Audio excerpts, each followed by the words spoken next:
What up, fam? Welcome back to the business of DJing. Thank you again for tuning in. My name is Jamie Selects, your host. All right, today we have a super awesome episode. I'm excited to bring on my best friend in the world, Alán Hensley, aka Soul7. Not only is he a dope DJ, but he works in the music industry and is an absolute beast at his job. So we have a super wide-ranging conversation today, which I'm excited to share with you.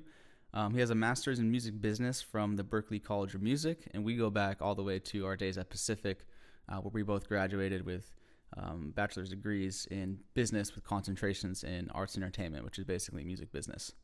So his knowledge in that area is super profound, and so excited to share that with you. Today we talk about everything from how he got gigs while he was out in Spain studying abroad, all the way to how he built EMPIRE Latino from the ground up. EMPIRE is a record label from the Bay Area, if you're not familiar, where he's a senior product manager of Latin and also hip hop.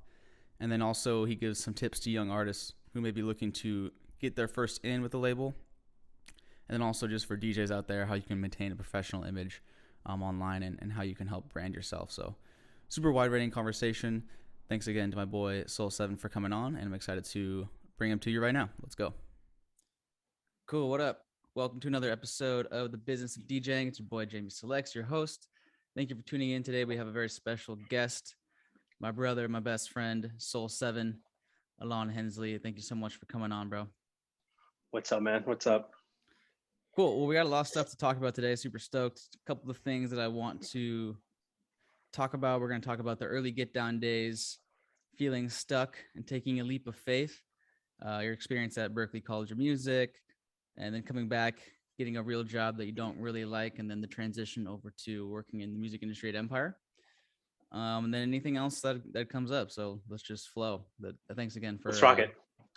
Coming on. No, thanks for having me. Cool. So let's take it back to kind of early days. We both met in college, just in case the audience isn't aware.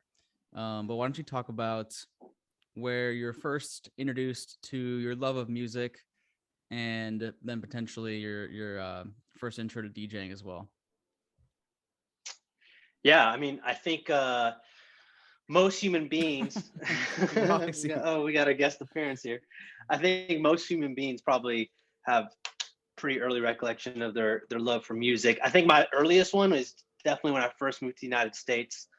Me and my brother got this cool little electronic keyboard when I lived in Modesto in an apartment, and their keyboard could like record those short tidbits of whatever you played or even sound bites.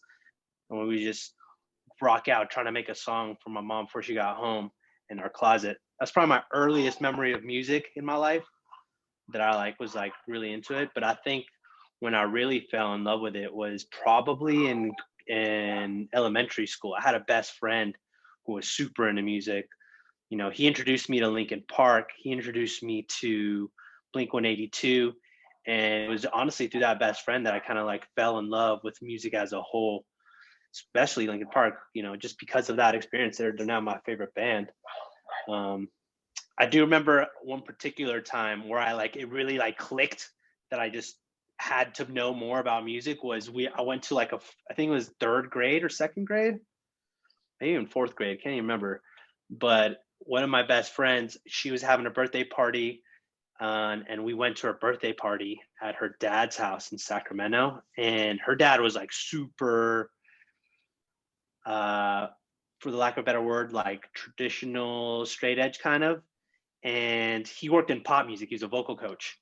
And it was gospel and pop music. And I remember at her party, we were all in the garage. You know, everyone's having a good time. And then my friend Drew, the one who introduced me to Linkin Park and everything, he actually brought in his own CD and he played Linkin Park Hybrid Theory. He put it on the thing. And if y'all know, the first song on that album is Paper Cut. It's a pretty hardcore, low-key screamo song.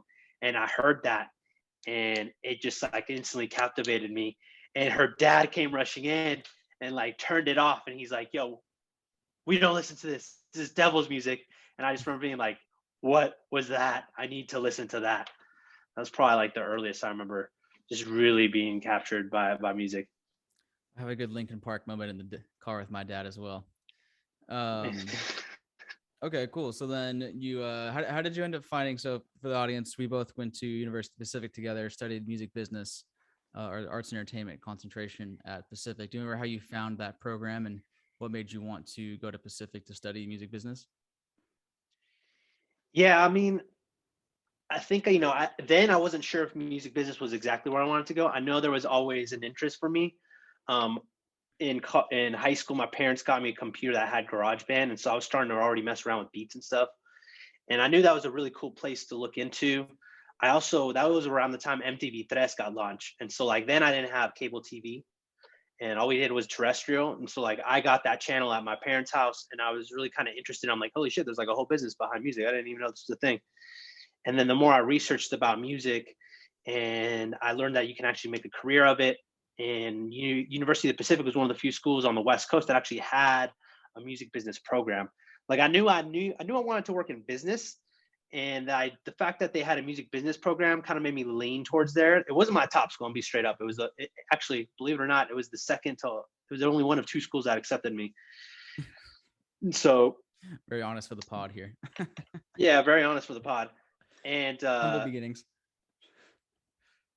And I was like, okay, well, this is really cool. I knew I was going to go for business, so I did it. And then, eventually, when I went to orientation, I got introduced to some people in the music business program. Phil, remember Phil? He was him in our orientation, and he told us about the music business program. I'm like, oh shit, I didn't even know it was like that comprehensive. And so that's kind of really how I started to pursue that aspect of it at UOP. And that's kind of how I ended up at UOP. Wasn't probably my top choice. It was one of my choices. It was either between UOP or UC Merced. And Merced was brand spanking new, and there was nothing there. So I wasn't about to going to go to the middle of nowhere. So UOP ended up being the move. Yeah, I feel you. It was not my top school either, but I remember just my dad was in music and seeing that they had a music business program. I kind of thought the same thing, went through the same process of like, oh, I could be in music, but also be on the business side and kind of combine both of my interests there. Okay, cool. So we're both at Pacific. We joined the same fraternity. We end up in the same job, the arts and entertainment team. And then, if I recall correctly, you became the music bro in the fraternity as well. And where was the first time that you decided to get a DJ controller? When we're in college together. It was kind of like twofold, because so we were in Sigma Chi for the listeners to this. We were in Sigma Chi, and in Sigma Chi they had every brother had essentially like a title, so like they were in charge of something. One of the bros that brought me in his name was Kaku, DJ Kaku, actually, he's a pretty prominent DJ in Asia now. He was the music bro, and then he eventually formed that to be the DJ bro. So he was in charge of bringing the music to every party and like making the playlist and everything like that. He kind of took me under his wing and showed me kind of some stuff about DJing, but it was compounded with the job we had, which is the arts and entertainment program. When I think it was our sophomore year, we were doing the freshman orientation, and remember Arlene, who was then our boss at the time, her husband worked at Apple. He introduced us to this brand new program that Apple was working in conjunction with this company called Algorithm that put out. It's called DJ. It made DJing, mixing tracks, really simple and virtual on a computer without needing a controller. So I got really into that, and I thought it was really cool. And then I got that program from him and started kind of messing with it. And I learned it had a DJ controller that matched up with it. It's called the Vestack Spin, which is why I was taking the roll back. And that Vestack Spin, I ended up getting that. I think I got it for Christmas, and that really kind of like fully opened the door to the DJ world for me. And that was probably around, so that would have been middle of sophomore year. So I was 19 going on 20. Okay, nice. Yeah, I remember DJing one of the freshman orientations. This was like long before I DJ'd. I just was playing tunes on Spotify. This one girl comes up to me. She's like, "Oh, you're a really good DJ." And I was like, "No, you are wrong about that. Times have changed." Okay, cool. DJ press play. That's kind of the intro there. What I really want to get into is post graduation. Before I kind of got involved with Plural Music, the Plural Music's the team that we used to book for college, and you see where Alán wearing the shirt right there if you're watching on the video. Throwback logo. Our company now. They put on these events called the Getdowns. So can you describe what the Getdowns were and kind of what the team vibe was at the time and the whole vision behind what what they were trying to build at the time in Stockton? Yeah, so you kind of got to go back a little bit to get to the flow music, but I'll make it real quick. So throughout college, ended up getting really into DJing, became the DJ bro for our fraternity. So I was DJing parties and stuff, and I was doing it very much as a hobby at that time, by no means taking it seriously. And I did have like a little residency at like a super small club in Stockton called 856. Wasn't very cool, hardly ever pop in, but it was still a good introduction to it. And it was weird because at this club I couldn't play hip hop, and that at the time that's what I knew best. I barely knew anything about dance music, and I really wasn't into that pop. I was super hip hop head, and I couldn't play hip hop there. So I started getting introduced to like, I don't know, funk, some electronic shit, like Bob Sinclair. It's kind of one of my first intros to dance music, and this will come relevant here. Trust. Anyways, thanks for that, Roxy. Anyways, doing that throughout my college career, graduate. And once after I graduate, I didn't immediately pursue music business. At the time, I had like a lot of people talking in my ear, and my brother kind of convinced me that it was going to be kind of a waste of money and time. It's hard to make it in music. So I'm like, dude, you're right. Let me just try and get into digital marketing. I got a digital marketing job for not a very fun company. And I was doing that for a while. What ended up happening was around the middle of 2013 summer, some acquaintances from UOP, our homies now, with some of my best friends, Marcellus and Joe Q, they had hit me up because they were going to throw this like little party in this abandoned parking lot that they found in downtown Stockton. And they wanted to know if I DJ. They knew I DJ'd and they needed some more local people. And they're like, yeah, sure. So essentially the whole premise of this party was they were getting sick and tired of all the clubs in Stockton at the time did not support hip hop. They didn't want people spinning hip hop. They thought it brought a lot of problems, a lot of passive aggressive undertones with that. And, we kind of just got sick of being told what to play. So they ended up wanting to throw this party so we can spin whatever we want. So I pulled up to this party, and it ends up being pretty successful. It being our first party ever. I think like 100 people came through to like this abandoned garage. And at that point, we're like, yo, this is pretty dope. And we ended up, wanting to do it again. And that's kind of the premise of what Flow Music ended up becoming with these events. Was we called that one the Summer Getdown. And we were allowed to play whatever we want. Every DJ brought their own flavor, and it was really cool because we never were able to do that. And so by the time the next month came in, we're like, dude, let's do that again. That was so much fun. So we did Summer Getdown 2. And then at that point, even more people came. I think like 150, 200 people came to that one. And then we're like, we're on to something. And at that point, we decided to start this series of events called the Getdowns. And it really culminated with the third one we did, which is this Halloween one we did in downtown Stockton. We rented out this abandoned bank parking lot. And we put up these fences, built a little stage. Our homie who worked at Red Bull got us to have the Red Bull truck come out. And that was like kind of like the main stage piece. And the fire marshal gave us 500 capacity at the space he had put together. Mm-hmm. By the end of that night, the line was out the door. I think our estimate was like 750 people must have been coming through on that party. And that's when we were like, oh snap, we might be onto something.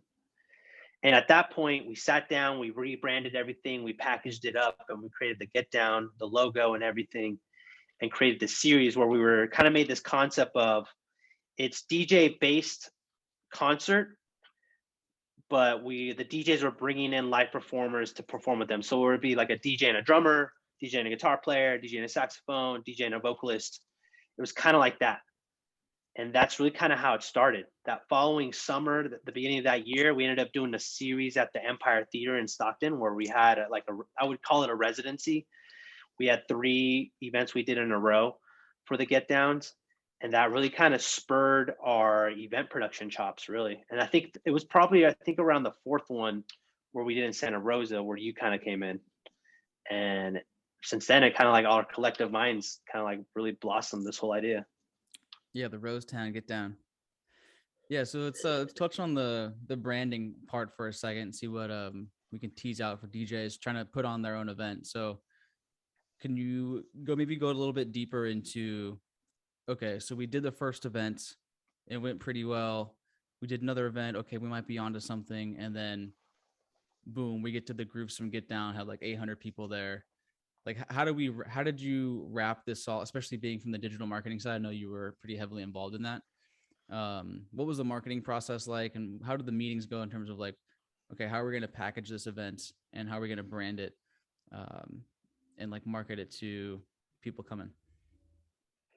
I mean, I think when you're creating a business, especially a brand that's going to be marketed to a new area, it's important to understand where your marketplace fit is, right? For us, we had quickly identified that there was a lack of these type of events happening in Stockton, California. At that time, the only place you could really go to music events was full-on blown concerts at like at the Bob Hope Theater, or small club events. And at the club events, as I mentioned to you, they weren't letting people play hip hop then. They were scared that things were going to get too rowdy and whatever. And so we had identified like, oh, there's a demand here. And so from that demand, from doing the first two events, we kind of like realized, okay, so we know we're going to do DJ based events. And by the Halloween one, we knew we wanted to include some live acts from around the area. And so from that point, we kind of like started to identify our marketplace fit. It's like, okay, we're going to be a live event that's not too big, it's affordable, but it's letting DJs play whatever they want. It's not super genre specific. It's just dance music, not in the sense of electronic music, but music that makes you dance. And from that point, we knew what we wanted to do. Now, a lot of us came from a business background, so we knew we had to do a lot more than just, hey, this party's happening and just do word of mouth. Because really, up until that point, most of this had been word of mouth. And this was also at the same time that we were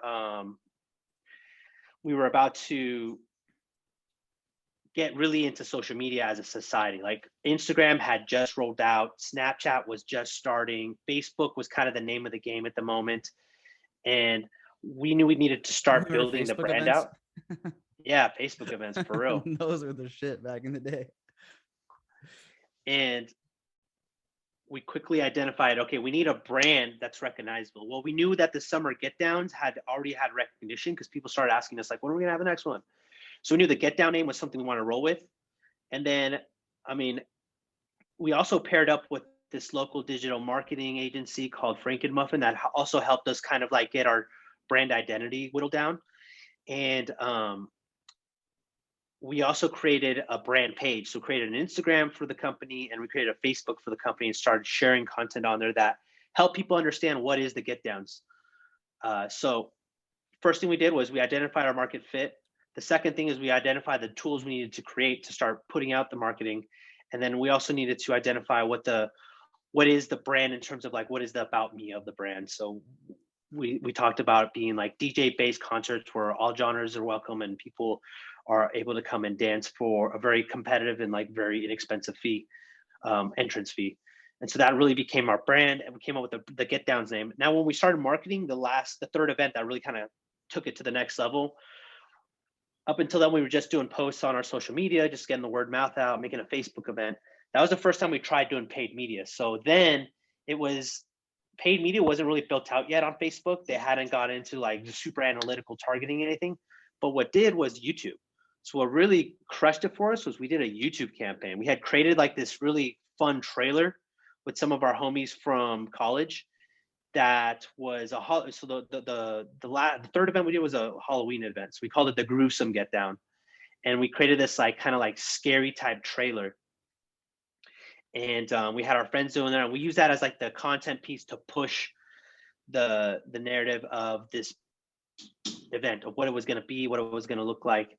And when we took that trailer we made, and then we ran ads using that only in Stockton. Ads then were kind of expensive, so we ended up dropping, I think it was like $250, and that ad went crazy because at the time people weren't really doing this yet on YouTube.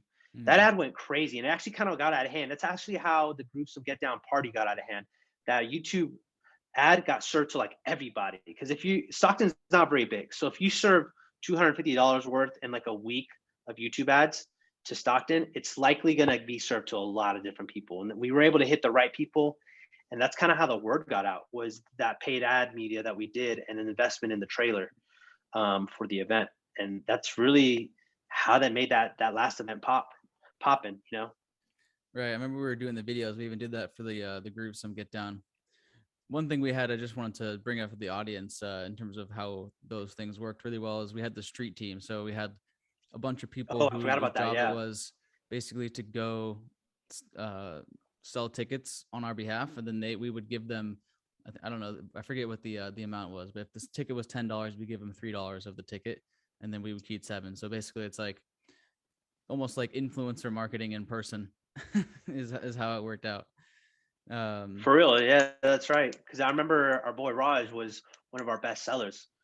Because he just knew a Shout lot out of different Raj. people. He would be a Yeah, bestseller for sure. he had a cold mouthpiece, and he was able to, really talk to people. The other part too was a marketing strategy, which was unintentional, but now that I think about it, it was genius on our part. Was we had extended the hours of the event. So before we were probably doing like 8 to 11, I think 8 to 12. We Mhm. extended it to be a daytime thing, and I think we did from like 6 to 12. And so what that extension did is it allowed us to fit in more acts. And what we did is we fitted more live acts from the beginning of the night, and then we faded into DJ night. And so what that did is we gave more people an incentive to promote the event. More people were involved. The network spread. The word of mouth was larger. The social network reach was bigger because more people were involved. It's not always going to work for an event because some events might be too short or the format might not work. But for that particular one, it was the right thing at the right moment. Right, especially if you can get people in at the beginning. It's always the hardest part, to get their people at the beginning. So if you can get like the opening acts to bring their homies out, then it's going to fill out earlier in the night. Yeah, well, thanks for bringing me on. It kind of sparked my entire journey. I remember watching you help out, and I was like, man, I'm trying to come too. Shit. Yeah. And then yeah, I was able to do the group some Getdown, plan that with my brother Kyle, and you guys all came up for that, and that was super dope. Cool. Yeah. Well, I wanted to touch on, you kind of mentioned it earlier, working for like a digital marketer for this, what was like a sleep apnea company. So I Yeah. wanted to touch on that a bit, because obviously, or uh not obvious for everybody, but we were pretty high performers in school. You were the student body president. I was a commissioner. So in college, we were kind of killing it. And then when you graduate, you get level set back to 0 and you ain't shit. Pretty much. You're out there trying to get a job, you're going to take whatever. So I remember you were kind of in this position where you're like, man, I can't really find much of something I'm looking for, especially being in Stockton. Uh, to me, it felt like you felt kind of stuck. So I'm wondering if you can describe what that moment in your life was like, and then how that led to looking for new opportunities, and then how that eventually led to Berkeley. Yeah. So then, as you mentioned, we were really super involved on the on-campus activities at UOP. And because of that, I didn't really spend much time thinking about what happens after UOP. And I think, it was a worthwhile investment. I learned a lot by doing that, but I think maybe in hindsight, I could have spent more time thinking about what happens after. But because I didn't, once graduation hit and, the dust settled, I realized like I didn't really have anything set up for after being in college. And so I took one of the first jobs I had available to myself, which was this company through actually who was then my dentist. He started this sleep apnea company, which essentially was trying to market medical devices to combat sleep apnea. I knew digital marketing because that was kind of my major's concentration was marketing and the business school. And so he brought me on, and it was a work from home job, which, then now is a pretty common thing. But Wasn't a back thing. then It was not a thing back was then. not a thing. And not only that, we did not have very many good tools based upon it. I think I used GoToMeeting. Remember that? No. You don't remember that one? Sounds terrible. You probably recognize the logo if you saw it. But yeah, GoToMeeting was what we were using. Anyways, I had to work from home. My roommate at the time worked out of the house, so he was leaving every day. And I quickly did not like that. I was alone most of the day. I hated the job, and I could not see myself work this past a year. Like for real, it was bad. Wait, so you're I saying got in being alone all day working at home is not the business? No, not at Oh, all. okay. Sorry, go ahead. And I kind of got into a funk, to be real. I was kind of bummed out. I wasn't very motivated. What I noticed, though, I was spending way more time on not only learning how to DJ and get better at it, but these events that I was doing with Plural Music, the Getdowns. And I remember that one point I was working way more during the day on these events than I was my actual job. Thankfully, there was no one like monitoring me, so like I, didn't get in trouble from that. But it was very obvious that this is not what I was trying to do. The digital marketing for the company, and I was trying to do more of like this event production stuff. And that was kind of like a big wake up for me. I'm like, okay, I'm obviously doing this way more because I'm way more passionate about it. So let's try and figure out a way to do this. And I remember one day I was just literally on my computer in my room, and I shit you not, I just Googled top graduate business schools. And I think it was like the first two were like very not realistic ones. It was like I think it was like Juilliard, and then I think like Oxford. And I'm like, okay, I know for a fact I can't get into those because they're like performance based schools, and I was not good at performance at any particular instrument at the time, unless they were going to let me do DJing, which probably now they would now, but then they were not. And the third one on the list was Berkeley College of Music. And so I looked that up, and it just so happens that Berkeley College of Music had just opened up a sister school in Valencia, Spain, that had a concentration, a master's program in music, global music business. And so I looked that up. I looked at what it needed to be entering it, and I applied. And now we're going to get to the leap of faith part I know you wanted to talk about. So at the same time, I wasn't still 100% that this was going to be something I wanted to do. So I hedged my bet. Throughout my time at UOP, I was involved a lot with student affairs and just how the internal kind of engine of a administrative building for a college university works. Kind of fell in love with it because I really liked being able to help my peers and people my age. And that was another career path I identified, like maybe this is a direction I could go.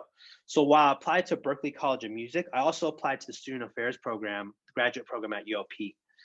And being, as the president of the student body, I knew I had connections there that I knew like I could probably get a lot of information from the people who work there to kind of put me in a good position to potentially get accepted to this student affairs program.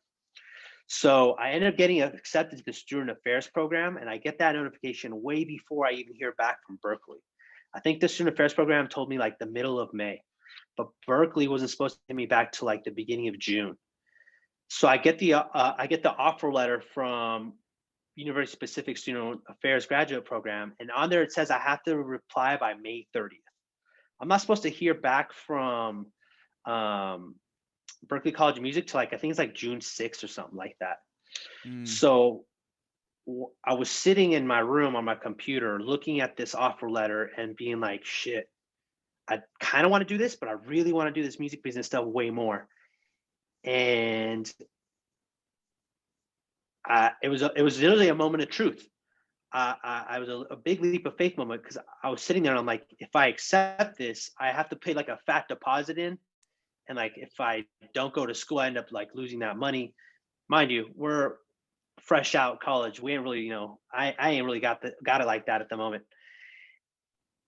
And I'm not proud of this, but like in my mind, I was definitely like, okay, let me say, if I don't accept this at University Pacific, I felt like with my connections I had in the school, I could have maybe figured out a way to still get accepted after the fact. Mm-hmm. So I declined the offer letter to get into UOP's graduate program. And I pretty much rolled the dice on Berkeley. And I told myself, if I get accepted into Berkeley, I'm supposed to do music. That is supposed to be my career. And if I don't, then I will find a job doing digital marketing for like a tech company or something. So I rolled the dice, I declined it. And it was like a crazy ass moment for me. And then I think I ended up hearing back on June 4th. And I remember this particularly because my birthday is June 3rd. And me and my roommate went out the night before and, had a few drinks. And I remember waking up pretty late on the 4th, opening up my email, not feeling too great. And I saw the letter came in from Berkeley, and I got accepted. And I jumped out of bed and I started like screaming. I'm like, no fucking way, this fucking actually worked. And I got accepted. I got accepted to the school, and I'm like, damn, no way. And so like that's kind of how I ended up going to Berkeley. I accepted it. I started making my plans. I told my parents like, yo, I'm about to move to Spain. And then like, sure enough, a couple of months later, come the end of July, I'm packing up my things in California and moving all the way to Valencia, Spain to attend the school. Nice. Some things work out that way. Cool. So then once you're there, you're in like the music business program, obviously, and there's also like people who are masters of their craft in music. Yeah, for sure. What was it like working with people at that level in the industry on the music side? What did you learn from them? I think for me, I mean, shout out to ULP and shout out to our program director of the music business school, Professor Keith Hatchett, because he really had me prepared. Like the classes were dumb hard at ULP. Like people think music business and they think it's just listening to music and like talking about marketing rollouts. Like, nah, he made that really intense research programs. And because of that, I ended up feeling like I was very well prepared compared to even the peers at Berkeley to, tackle a lot of the school assignments and everything. Mm-hmm. But really what Berkeley, my time there did was it kind of compounded my belief that you can make a career of this, because I was meeting people who were actually doing it. Because up until this point, I had never really met anyone who had a full-on career in music business. I'd only heard about things. I'd only read in magazines, Rolling Stones and Billboard about people who made a career. But not at Berkeley, they did a great job of every other week they were bringing in someone to talk to our business class from who had, respectable positions at a music company. I remember we talked to Benji Rogers, who at the time worked at Spotify. And so I'm like, oh, this is crazy. We talked to Rob Dickens, who, for those who don't know, Rob Dickens is very prolific A&R. He was one of the people who he was part of the team that found Adele. So I got to do some meetings and some in-class, sessions with these very prominent people. So what Berkeley really did was show me how to get there and what is the possibilities that are out there. Because the other part of it too is people don't realize in music business, there's a ton of things you can do. Ton of things. You can do things that are really close to the music creation process. You can do things that are very far from it, like royalty accounting, but there's a ton of positions you can do. And Berkeley kind of showed me that. And the other part too was just being constantly surrounded and talking about music business. Oftentimes I get students or even people who are trying to get into music business ask what to do. And one of my biggest, pieces of advice I always tell everyone is like, live and breathe it. If you want to be in music business, read about it every day. What I did was on my Instagram, Facebook, and Twitter, I unfollowed everything that didn't have to do with music business. I followed my favorite artists, my favorite music labels, Billboard, Rolling Stone, Hits Daily Double, everything. And that's the only thing I consumed on my social media. And that's all I did. I read about it. I learned about it, all the trends that were happening at the time. Because I figured if I can at least know what's going on right now, I can have a conversation with pretty much anyone in the music business about what they're doing right now. And, my idea was like, if I know what's happening and I can have these conversations, then maybe that leads me to making an impression on this person, getting their contact info, and then maybe down the road, I can get a referral or even a job from just knowing what's going on in music business. And being at Berkeley, you're talking about music business all the time. You're talking about music in general all the time because, at Berkeley, Valencia was also performance and production school there. And That's kind of what really did it for me. It allowed me to be fully immersed in it and just really live, breathe, and just sleep music business. Nice. That's kind of how it was super dope and plural when we had the HQ in Oakland. We're just all together all the time. So to bring it back to a lesson for DJs, I think it's talks to the importance of having other DJ friends. That if you don't have a DJ group chat, you got to find one. That way you can always be talking shop, talking about the latest hardware, latest software, what's hot in the club, what's not, things like that. So I think that's a cool lesson that DJs can take specifically. But yeah, that makes a lot of sense. Did you have like a favorites before we move on from to kind of the DJ time you had in Spain? Any favorite people that came to speak? Anyone that stands out to you? Yeah, I do. I remember one in particular. He was really dynamic. Marty Frascagna, who is a prominent music business lawyer, entertainment lawyer. He came through, and he was very relatable because he was younger. He was a lot more hip. Rob Dickens was hella old, so like some of his takes were like a little outdated. Benji Roger was cool because he worked at Spotify, so he kind of had that allure there. But like Marty understood how to talk to us, and he stood out to me because he kept it super real. Like he talked very candid about how music business works and how stuff worked. And he also introduced us some really cool shit before it popped off. Like he was representing 21 Pilots like 3 years before they blew up crazy. He told us about Haley and Chloe Bailey before anyone even knew who they were. When they were like 13, 14, he's like, watch, these 2 girls got co-signed by Beyonce. They're going to blow up. And, he was right. They ended up blowing up. So like Marty for sure was one of the people who really stood out to me. Yeah, he was definitely one of them. Nice. Okay, so while you're in Spain, you're also, being a DJ, you brought it over there. Can you talk a little bit about how you were able to get your first DJ gigs out in Spain? Yeah, that was definitely something that was quite a tall task when I first got there. Like I came in very much branding myself as a DJ centered kind of person. So like that's why I want to DJ and everything like that. And because of that, I actually met a couple other people who also DJ. There was like 2 or 3. One of my roommates actually was a DJ, and I kind of like hit it off with him. And through him, I was introduced to my other friend, Kareem, aka Tony Clark. Shout out Tony Clark, out in Boston and the East Coast. He was someone that was already he was actually already there and knew a lot of people at Berkeley. So he had already made connections in Valencia, Spain.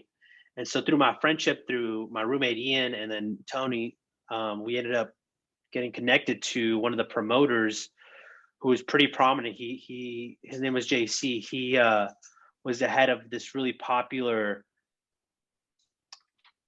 It was a very popular club in Spain. It's called Erasmus, which is essentially means that it was a club catered to all the foreign exchange students, which foreign exchange students at that time meant people from the UK and the US. Mm-hmm. So he was the head of this club called Rumbo 144, and they were known for their Wednesday parties. So all the Erasmus parties, so all the exchange student parties happen on Wednesday nights in Spain. And so, I got introduced to JC. I went to a couple of events, showed face there at the events supporting my boy Tony, who was already getting, booked there. And then eventually we had a day where like we showed up enough and talked to JC enough. He gave us a tryout. So one day we came into the club, and it was not during opening hours, and we just kind of like spun 15-minute sets for him. And he's like, all right, your first date's going to be such and such. Then from then I started to get introduced to even more people as I was more around the club scene. Got introduced to another boy, my other boy named, I think his name was Oscar. He started showing me to some other people. And then from there, kind of just all snowballed. So really you just need kind of like an entry point. For me, it was my boy who's already been in Valencia, Spain. So he knew a couple people. He was able to introduce me. But really, I also came correct, I didn't come like not knowing what they were looking for to spin. I'd gone a couple times to the club. I knew what they were looking for. And I know my skills were good enough to be able to carry me to a point where I was able to get a gig. That also, and I was able to speak their language. Like literally, I spoke Spanish. I think that probably helped me a lot. So like, sure. I understood what the crowd wanted. And I think a big part for me too was there's a few DJs from my squad that couldn't make the cut because they only knew one genre. One of the benefits that I had having grown up in Stockton and like all the different, backgrounds that lived there is like I learned how to DJ pretty much every genre from the jump. So I wasn't a one-trick DJ. Like I didn't just do house. I didn't do just hip hop. I was able to spin everything. And I think that helped a lot because like whatever JC wanted me to spin, because every night was themed. Whatever he wanted me to spin, I was able to spin. And it was never like an issue for me. Right. Nice. Well, I like how you brought up, pulling up to the club first. I talked about that a couple of times in the podcast. Number one rule of networking and doing anything as a DJ, got to show up. So whether it's you want to connect with the DJ or want to get booked at a venue, show up to the venue before you ask for anything. Just go out. Not that hard. Go party.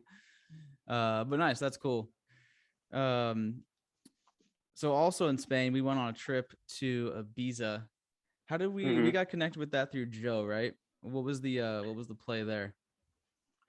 Yeah, so we were pretty I would say we're pretty fortunate because our homie and business partner on Plur Music had during his time in college, he actually did a foreign exchange program where he went from the U.S. to Spain for I think it was a whole semester. And while he was out there, Joe was actually one of the people who helped me learn how to spin vinyl. And shout out Joe Q, aka Selecta Cure. Um, he had already met a couple people out there, and one of the people he met out there was this group that had this like it was like I mean, what would you call this? It was like a spring break company. destination. It was like a destination trip company, and what they did is they did spring break trips to Ibiza for all the exchange students. So they would organize everything from where you needed to meet to tickets to locking in venues where you would go and party at and like hotels where you'd stay at. And so they had done all this stuff and Joe had spun for them.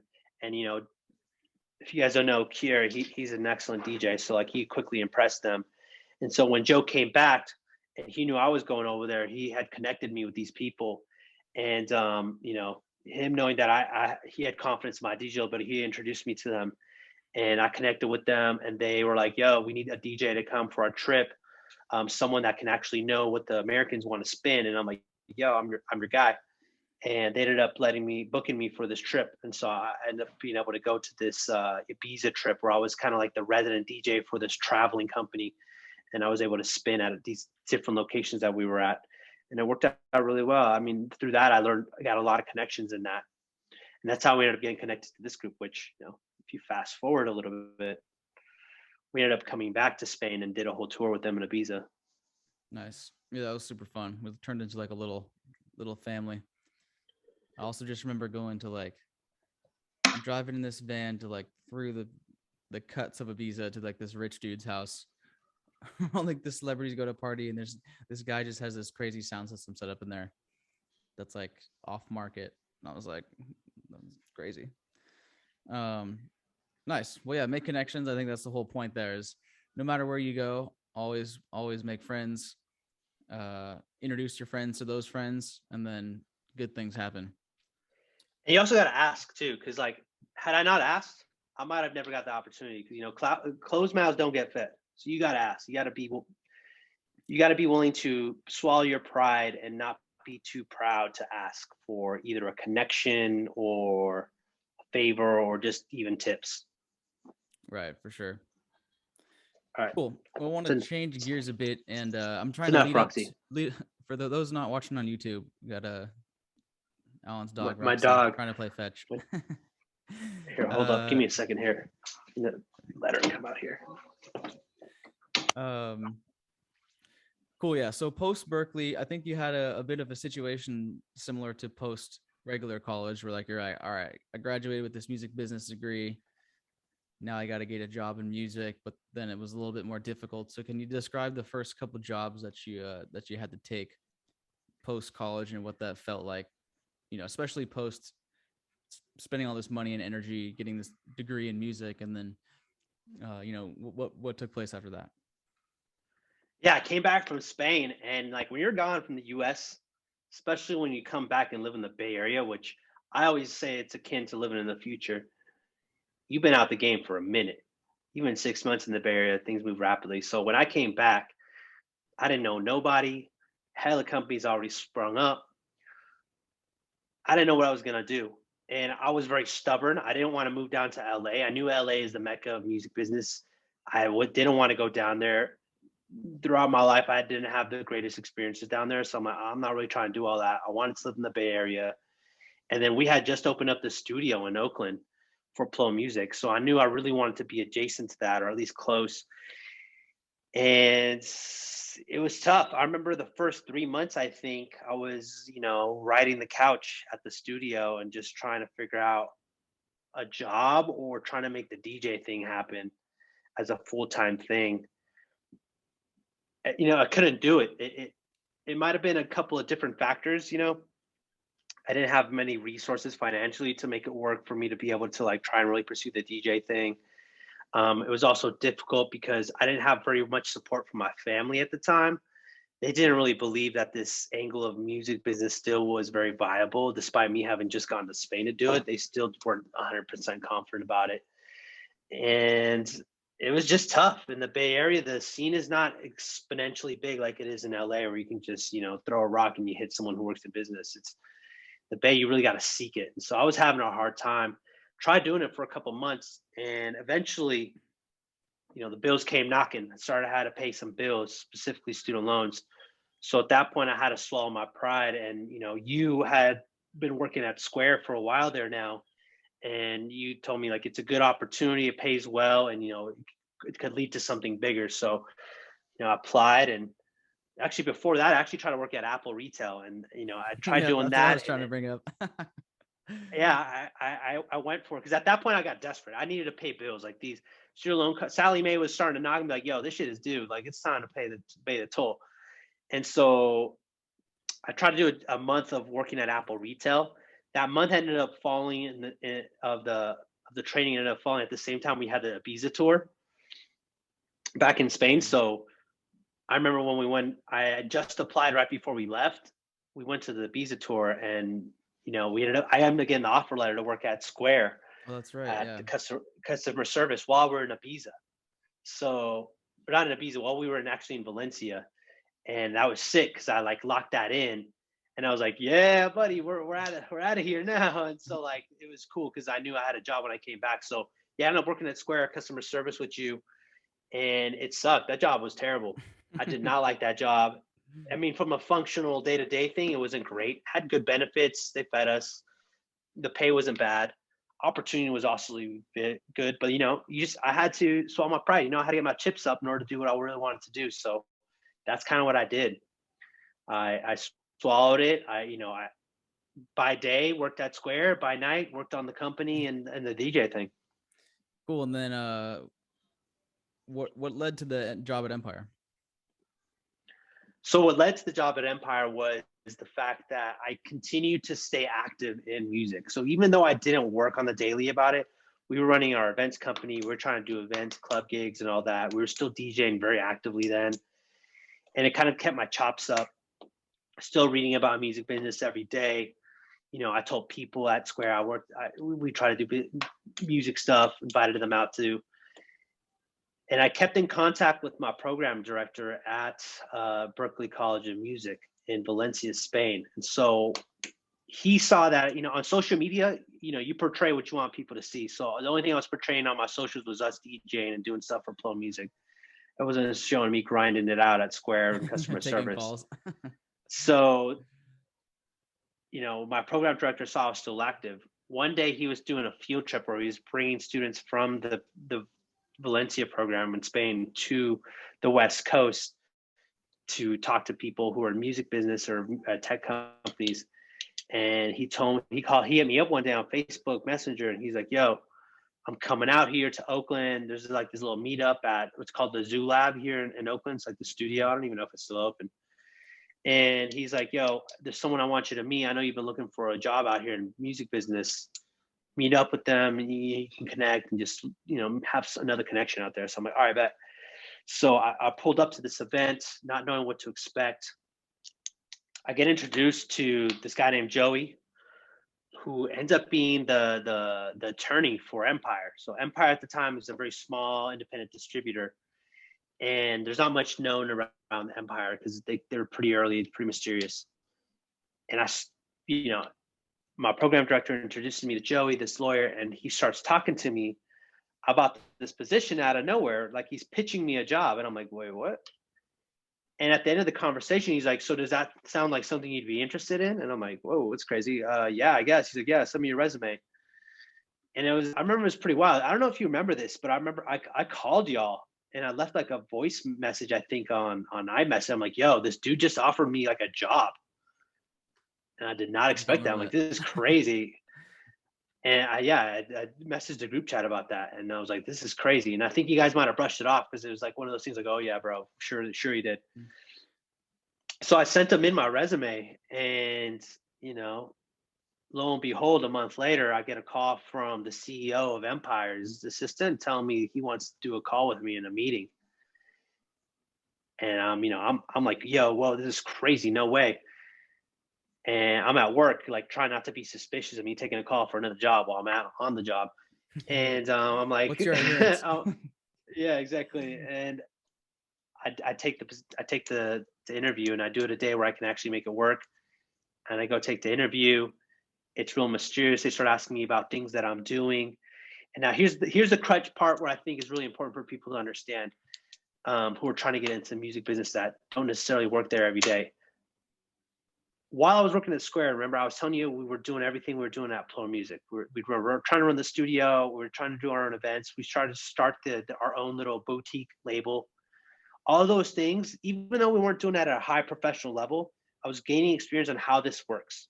I was forming an opinion of what is my perspective on the music business, and it kind of prepared me for that interview with the CEO of Empire.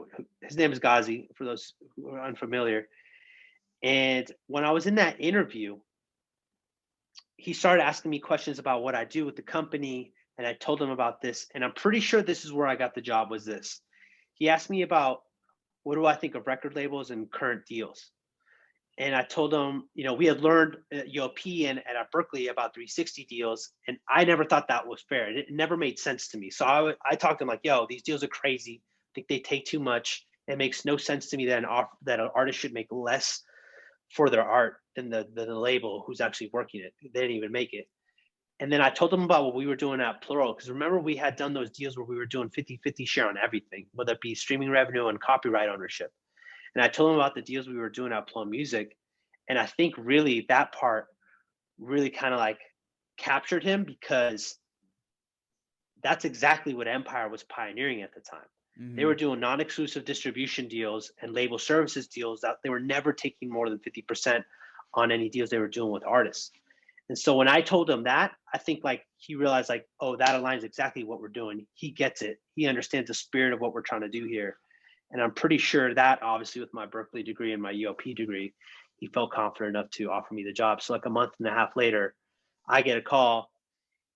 He offered me the position, and he's like, yo, name your price. And I had to go ahead and do research and kind of negotiate with him for a salary for the position, and, locked it in. And the rest is kind of history. I remember you got the offer letter while we were on a vacation in Hawaii. And I was like both happy for you and also like kind of annoyed, because I was like, we're not gonna work together anymore. But I knew it was the right thing. So what was the like position that they hired for you? We lived together. So like if 24/7 wasn't enough for you. Yeah, 24/7 wasn't enough for you. So what was the position that you got hired for? I think it was different than, when you got there, you put in the work and it kind of quickly changed into the product manager, higher level, right? Yeah. So I originally got hired to do, so I speak Spanish natively, pretty fluently, and grew up around Latin music all my life. So I got hired to be essentially the label manager for all our Spanish labels that we worked with. Then Empire was very much a distributor aggregator. So all their the whole business plan and like business model was get as much content as we can from all these different types of music and pretty much make profit off to running that. And so essentially what my job was, I was supposed to answer all the messages and emails and set up releases for all the Spanish speaking labels. No one in the office at the time spoke Spanish. So I ended up being the guy who was supposed to be doing that. I got hired in May 15th was actually my start day. I remember this, May 15th, 2017. That was about 15 days after the release of a very significant song, the original version of this very significant song. And then come the top of June, a remix of this very significant song came out. And that song was the Justin Bieber remix of Despacito. And obviously, if anyone was not living under a rock or in a cave and has heard this song blew up. It became one of the biggest songs of all time. And not only was it the biggest song of all time, it ended up becoming the biggest Spanish speaking song of all time. And this, what it essentially did is it turned the Latin music market from being this niche, it's whatever, it's cute, La Macarena, yeah, to being this viable model of like, yo, you can make money off this shit. Because Despacito was #1 on the US charts. It was beating songs by Drake, Lil Wayne, Nicki Minaj, the biggest artist at the time. Right. And everyone kind of then at that point realized like, oh snap, like this is something that could become worth our investment. And so what ended up happening when at Empire we saw this, everyone kind of turned to me and be like, Where's the yo, yeah. let's invest way more into this Latin shit. And so they tasked me with starting looking for artists to sign, and I became kind of an A&R first, and starting to look for artists to sign onto Empire that were in the Latin game. And then from there, it evolved to me not only being the A&R, but also being the product manager who was bringing the signed projects to market and marketing them, and rollouts and everything like that. So that's really kind of evolved. And that happened just very quickly. That happened in like a month of Despacito hitting the top of the charts. At that point, I was looking at like Bad Bunny, Anuel, Faruko, before these dudes were even signed anywhere, trying to reach out to them and get them signed on to Empire. You missed on Bad Bunny, huh? Bro, we missed on Bad Bunny, but everyone missed on Bad Bunny. Cool. So yeah, if you could maybe describe what you do, like what is the role of a product manager at Empire, and like what are the key well, yeah, let's just start there, then we'll kind of dive into some things I think that DJs and any potential artists that are listening could pick up on. Yeah, so product manager job at most labels will it looks something like this. I mean, it'll be called a couple of different titles.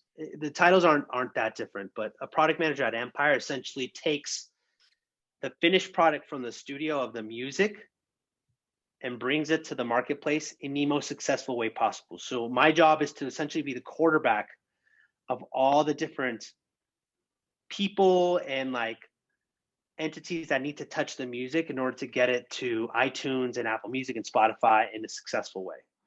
So back when we had physical CDs, a product manager essentially was the one who sent the music to the manufacturing company to make it into discs. They then got those discs and they try to pitch it to Rasputin or Tower Records to put it at the front of the store so you can get more sales and drive it. That obviously changes a little bit now when everything becomes digitized with digital downloads and streaming. So my job was to essentially get the music, get it uploaded to the system, make sure the distribution team is up distributing it in the proper way, and getting the music pitched and marketed it in a successful way. So whether it be coming up with creative rollouts, making sure that every platform that has digital music is aware that this is coming, letting them know why they should care about it, and just making sure all these moving parts work well. If we're going to create digital ads, getting the graphic designer, giving him direction of what's going to be created off the cover art of the song. If we're talking about making a music video, coordinating the music video production of that particular single. If we need to get a remix done, reaching out to whoever's doing A&R, at the time it was me still, and trying to figure out, who's going to be what, doing what, and just kind of getting all these moving parts and put together so that we can reach this end goal of release day. That's what a product manager does. Man, I completely didn't put it together that product managers would be like pitching Tower Records and like managing the physical creation of the music. That's funny. That's back in the day. We don't do that as much anymore, but yeah. Right. So, okay, you also do some jobs as an A&R, and for any aspiring artists or DJs who, make music or trying to make music out there, what are successful ways to pitch music to people? And then what are some things that are like red flags and things you shouldn't do when you're pitching A&Rs at labels?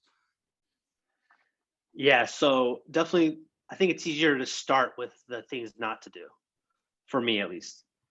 I've been at this for 5 years now, so I've seen everything under the sun.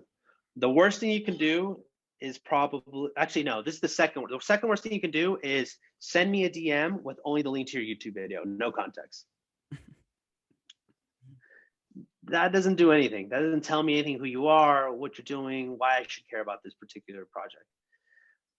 The worst thing you can do is send me a pitch in a DM or an email or however have you, even in like a setting of like the restaurant, and then feel entitled to me having to give you some sort of response or even sign you. And you'll be surprised how many artists feel they are entitled to not only my time, but also my resources and, my connections. So the worst thing you can do as an artist is feel entitled to the A&R's time and that they should sign you because you think you're super dope. 9 times out of 10, 99 times out of 100, most aspiring artists don't have the things they need to warrant an A&R getting them really excited to get signed, because they're just not aware. They think that the music is the only thing that needs to be dope. And even then they might not have enough people around them telling them, like, is this really objectively dope or not? So that's probably the worst thing, is to have that entitlement. If an AR tells you no, not right now, or is like unable to answer, you need to cordially take that on the chin and keep it pushing. The worst thing you could do is be like, oh, you don't know what you're missing out. You're an idiot. I'm going to become the best, next biggest thing. Yeah. So, bro, we probably seen more visions than you have. So, like, chill out. Now, a good pitch. What's a good pitch? A good pitch would be like someone hitting me up with an email or hitting me on DM, being like, hey, my name is so-and-so. I come from here. I make this type of music. I think I can become this type of person. I've done this, and this thing up to this point in my career. These are linked to my EPK or my one sheet. Let me know what you think. If you're interested, I'd love to hear back from you. What that does is you're defining who you are. You're telling me why I should care. You're giving me resources to be able to quickly look at what you do instead of me having to go and search for it. You're giving me context of why it is your art is relevant. And then you're allowing me to become the person to decide, do I pursue this more or not? And you're being cordial about it. Being nice and cordial in the music industry goes a super long ways. And it's an unfortunate part, because there's a lot of people who are not that in the music industry. So, like, if you just do that alone, you'll stand out. Nice. Just from that alone. And again, take it on the chin. If they tell you no, not right now, then no, not right now. Use that as motivation to maybe up your game. If I was an artist, instead of being like, oh, okay, thank you for your time, or being upset about it, I would follow up with questions like, okay, what do you normally look for an artist that you'd normally sign? Use that opportunity to have a dialogue with someone who has something that you may want from them, and learn about what's going to take for you to maybe up your game, up your music, up your marketing, to get you to a point where you do get signed. Nice. Okay, that makes a ton of sense. So what can DJs learn from artists and the marketing process for music, and maybe vice versa? I mean, I don't think there's a distinction between artists and DJs. I mean, I always think that a DJ is an artist. It's just in a different way, right? Yeah. But, my mindset as an A&R and working at EMPIRE is always DJ centered. So I'm always thinking, like, can you spin this track? How could this play in the club? What playlist kind of plays would this go into? But I think that another part too is DJs can learn from recording artists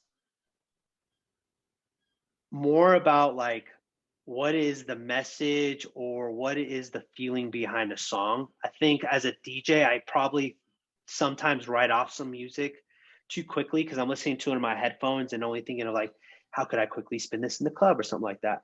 But some tracks don't always need to have that context. It's only one setting that music works in. Music works in multiple settings. So as a DJ, you also want to remember that there's multiple settings for a track's purpose. An artist sometimes will think of a song, maybe they made this song as being the wedding walkout song. As a DJ who spins at clubs all the time, I might not immediately think of that. So I might not understand the value of that song. The other part too is understanding, like, a regional context of a song.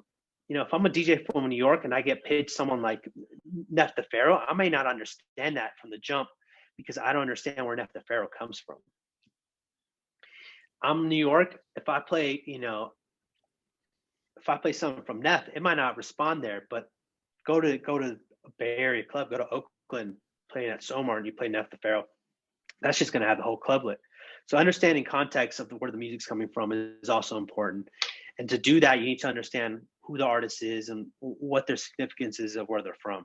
Most artists that have reached to a point where they have their music in a DJ pool have a pretty good enough reach. And then another one that's important that not only applies to DJs but also A&Rs, I think, is, like, never completely write off an artist. Always be respectful of artists. Even if you think they're not very good, never write anyone off where you're big time in them, where you're telling them like, I'm not, this guy isn't even worth my attention. Like, never think that. As soon as you think that, you're gonna miss on the next DaBaby, you're gonna miss on the next Megan Thee Stallion, you're gonna miss on the next Cardi B, because all those artists at one point were neglected by an entire industry. Right. And maybe because at that point their shit was not at a good enough par, but never write anyone off like that. That's the number one killer of any opportunity that will come down the road. I have never had I haven't had that personally happen to me where like someone really big blows up, but I've had opportunities where like, I probably could have done a little bit better effort to keep that relationship going with this artist who later blew up. So like, never write anyone off simply because you don't see them as big enough yet. Be respectful, thank them for like considering you to even consider their music, and keep it pushing. You ain't got to become best friends with them, but yeah, you also don't got to be, you ain't got to be a dick to them. Right. Cool. All right. Well, before we jump into kind of the ending Selecta Style section here, any pro tips from like the EMPIRE or just experience that you think, the working DJ or even like a producer DJ could take away? I think as DJs, you have a very unique and very underrated position in the music industry. Yes, playlists help break artists. MTV helps break artists. Radio helps break artists. But the reality is, tracks stick around and become culturally significant because of DJ spinning them, whether it be at parties, whether it be at clubs. Recognizing where your position is in that whole kind of like machine, where your cog is in the machine of the music industry, is really important as a DJ. Understand you have value. If anyone writes you off just because you're a DJ and you don't necessarily produce, or maybe you don't record, brush that off the side, because you do have value. You're an important piece of what this industry does. The other part too is, try and meet as many people as you can, as many artists as you can. Keep in mind that any artist anytime can end up becoming the next big thing. And just keep relationships open. If an artist invites you out to the release party, maybe it's not someone you particularly, too fond of, or you don't listen to their stuff every day. If you can, pull up. It's not going to hurt you to show up an hour and a half of your time, because who knows what's going to end up happening at that party. You might meet the artist that's super dope, and that might put you on to their next release party. You might go there and then see that they're only playing off Spotify on the speakers, and you might be like, hey, next time, I don't know, artist X, let me spin, or like, I'll spin for you. There's a big opportunity of being adjacent to the people who are creating the art that we spin. And then the other part too, as DJs, is I would encourage them to put their own spin to music. I think our boy Cure does a good job of this. He's making his own edits, his own flips. They're not like transcendent remixes that are going to change the outlook of a song, but what it does is it gives you your own flavor to it and lets you bring in your own kind of perspective onto the music that you're spinning all the time. And I think that's also important too. Invest some time on learning how to do a flip, even if it's simple as getting an instrumental and putting a different acapella on it. I think that'll go a long ways as well. And then the other part too is coming up with creative ways to do things. What I see some DJs do that's really cool and creative is, if your favorite artist, J. Cole, puts out a project and you really mess with that album, you're like, yo, this is super dope. Make a mix of it. Mix of the whole album. Put that up on SoundCloud and send it to J. Cole and see what he says. I don't know. That kind of stuff is really cool, and that could end up opening a door for you. But I think just kind of putting yourself out there is really important when it comes to the DJ thing. You can't just be only thinking about your one club gig. You can't just be at home and only doing Instagram stuff. You got to be out in the trenches, really working it. For sure. Yeah, one thing you said that I'm kind of curious on your opinion of, I think is a really cool idea. It hasn't really culminated yet, but this concept of like, there's playlisting that Spotify's and the titles put out. They're like the curated whatever it is. I feel like it'd be a really cool thing in addition to doing like DJ mixes that you put up on SoundCloud. But if DJs could eventually kind of treat streaming platforms as social media in a way where like they could curate playlists of their own vibe, and then market those as like a thing that they're keeping up on, I think that could be a cool thing that could take place in the future if there's like a public profile aspect of the streaming platform. So kind of curious what you think about that, and from your experience, especially because you work really hard to get your songs on the major platform playlist. But do you think that there's a space for like kind of what's the word, like a community grown playlists in that way, if they could be grown? Yeah, absolutely. I think it's one of the most underutilized things that maybe even myself as a DJ probably don't do enough is creating your own list. I mean, in today's world, there's so much music. I think between Apple Music and Spotify, they get about 500,000 music releases a week. Imagine that. There's 500,000 tracks being released a week globally, brand new. That's way too much music for any one human being or even one company to parse through. Right. So as a DJ, not only do we spin music in live settings, but like you said, you can create your own taste and your own playlists that are, curated to whatever you want it to be, whether it be a funk playlist, a disco house playlist, whatever, and do that. I think it's a good way to also stand out. There's a couple of people that do it. That's really, really cool about it. They create their own playlist, they market it, they brand their playlist. Maybe you do a party around this particular playlist brand. That's a cool way to kind of stand out and kind of leave your own imprint in the community, because there are people, and especially here in Oakland, I think it's DJ Shellheart for a while. She had done that so much enough that Apple tapped her to be a guest curator for one of their playlists on the Bay Area before. So like these, become as DJs, we're tastemakers. So becoming known as that, as a prolific tastemaker, it can be beneficial, not just because you get booked for gigs, but like you can end up getting job at fucking Spotify managing a playlist, or Right. a guest curator for I don't know, the Zumba, making the next Zumba playlist or something like that. Yeah. It's worth investing into that as well if you're trying to diversify how you do things as a DJ, not just only being about DJ mixes or edits. Right. Especially if you're like trying to get a corporate gig or something, you want to give them your taste or whatever, you could be like, check out my playlist. But all right, cool. Glad to know that's a good idea. I'm still figuring out the best way to do it myself, but hopefully the platforms will come out with some easier tools for us to make that happen. All right, so I want to jump into kind of the final section here I do on every podcast called the Selecta Style. We talk about music taste and then library organization, one of my favorite topics to talk about. So on the music taste side, how would you describe yourself, or how would you describe your DJ style? And then secondly, what do you listen to when no one is listening? I always describe my style as a mix of,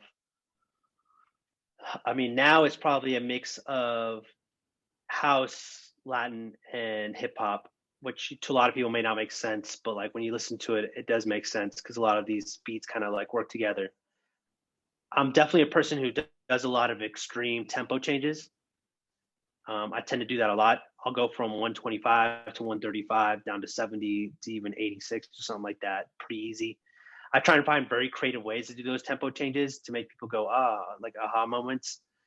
And I think my main thing is I really like to do is find music that sounds familiar, but is new to the person. So for example, there's a song by Mike Towers, this reggaeton artist from Puerto Rico. It's called Girl. It used a sample from Diddy, from Bad Boys Records, and it's very recognizable. It's I Need Your Love. Oh, I Need a Girl. I Need Your Girl sample, and he changes it. He used that first kind of very iconic kind of part melody of the song, and he switches it to a reggaeton beat. So I like to get really noticeable or recognizable sounds, and then flip it and switch it to something that people haven't heard it in that sense. So whether it be a reggaeton version of 21 Questions, or maybe it's the trap version of, I don't know, Rolling in the Deep by Adele. I've never done that, but I'm spitballing here. But doing stuff like that is kind of what I really like to do, is bringing familiar sounds but giving them a new spin. That's probably my taste. And then that kind of leads me to how I organize my libraries. When I create show playlists or something like that, I tend to spend an hour or two just freestyling a set with the playlist I made for that particular show and seeing what ends up fitting. And what I try and do is I try and find triplets of songs, 3 songs that work well together, and figuring out how those 3 songs best can be mixed together. And then I create my playlist with those triplets. So if I know song A, B, and C work well together, that's 3 songs that I know will be in that playlist. So anytime I'm at the club and it seems to be like the appropriate time to whip out song A, B, or C, I know I can mix into immediately 2 or 3 songs after that. And that's kind of how I build it. And what it does is it also lets you be able to practice, but be prepared for any spontaneous situations. So like if you practice that triplet enough, it's going to become second nature to you. So you can whip it out anytime in the middle of any set. So essentially you end up like building your sets through triplets. And so like, instead of having to spending a lot of time with Serato face trying to find like, what's the next song?